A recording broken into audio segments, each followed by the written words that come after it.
วัสดีค่ะทุกคนยินดีต้อนรับเข้าสู่ Thai with Grace นะคะ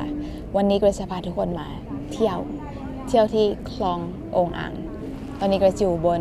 คายักค่ะเพราะเขามีกิจกรรมพิเศษที่ให้คนขึ้นคายัก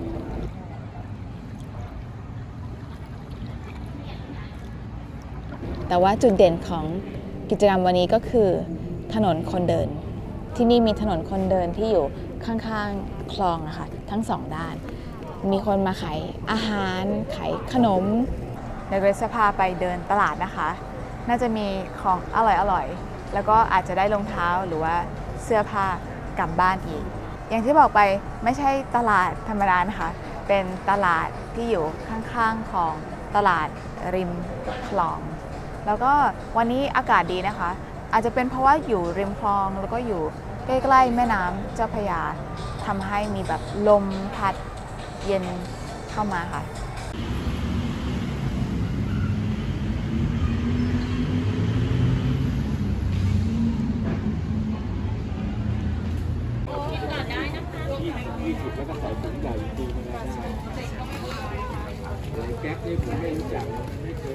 ตลาดนี้แปลกๆดีนะคะคือว่ามันไม่เชื่อมกัน 100% นะคะเราต้องเดินข้ามสะพานไปอีกฝั่งหนึ่งกับต้องข้ามผ่านถนนไป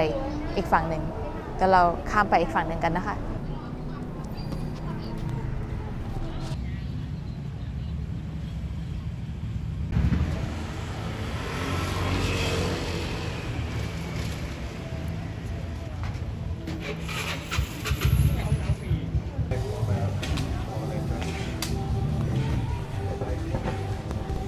มีกิจกรรมทั้งสองฝั่งข้างคลองเลยนะคะฝั่งนู้นก็มีอาหารขายมีขนมขายมีโรตีต่างๆขายแล้วก็ฝั่งนี้ก็เหมือนกันค่ะมีขายแล้วเราไปเลือกร้านกันนะคะเราจะไปนั่งร้านชิล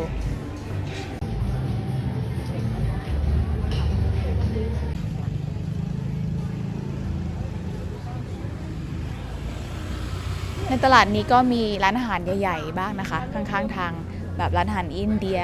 แต่ว่าส่วนมากจะเหมือนกับเป็นคนในชุมชนองอ่างนี้เขามาแบบขายของที่เขาทำเองแฮนด์เมดในบ้านอะไรแบบนี้ค่ะการมาเที่ยวใช้สอยจับจ่ายเงินของเราที่นี่ก็เป็นการช่วยคนในชุมชนด้วยค่ะ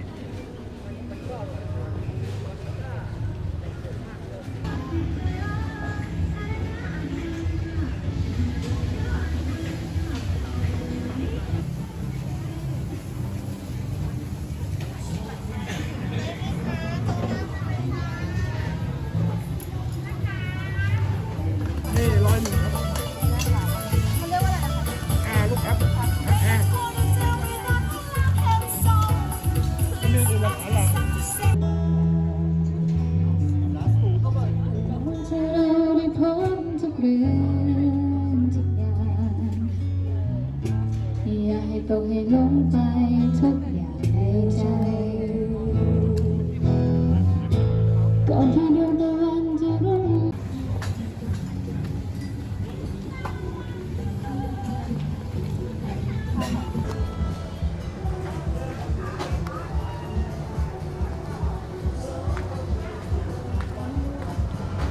ดูสิคะ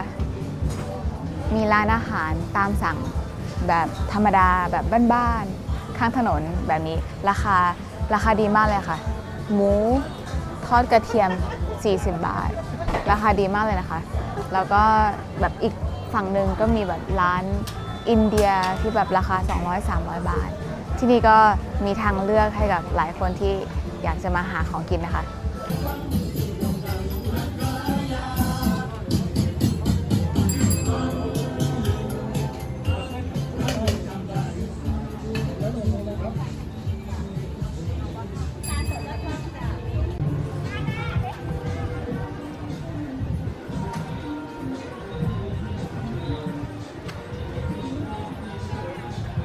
ได้สั่งอาหารแล้วนะคะเป็นหมูสเต๊ะเป็นเหมือนกับหมูในไม้เหมือนกับหมูปิ้งแต่ว่าเป็นสีเหลืองนะคะเดี๋ยวจะลองชิมดูว่าอร่อยไหมที่นี่บรรยากาศดีค่ะที่นี่ทั้งสองฝั่งเลยสนุก อ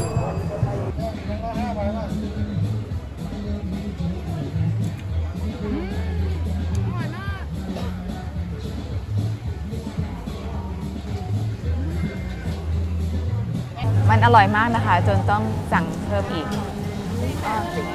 ขอบคุณค่ะป้าจ่ายเลยไหมคะ ค่ะจ่ายเยอะ ได้ค่ะ อร่อยมากเลยค่ะ ค่ะ ต้องสั่งเพิ่มอีก ค่ะ100 บาทนะคะขอบคุณมากค่ะ ดูสิคะ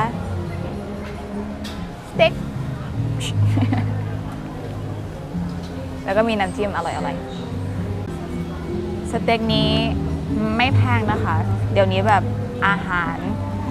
ราคาขึ้นหมดเลยที่ประเทศไทย แต่ว่านี้สเต็กนี้10 ไม้ 80 บาท นี่ถือว่าราคาโอเคนะคะ อร่อยด้วย ชอบ มาเที่ยวกันเยอะๆ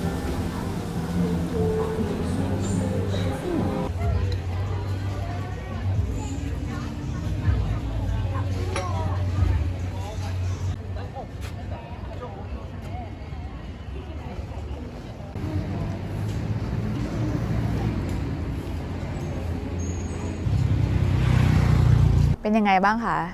เที่ยวกับเกรซที่ถนนคนเดินที่คลองโองอ่าง ยังไงก็ติดตามตอนต่อไปด้วยนะคะ บ๊ายบาย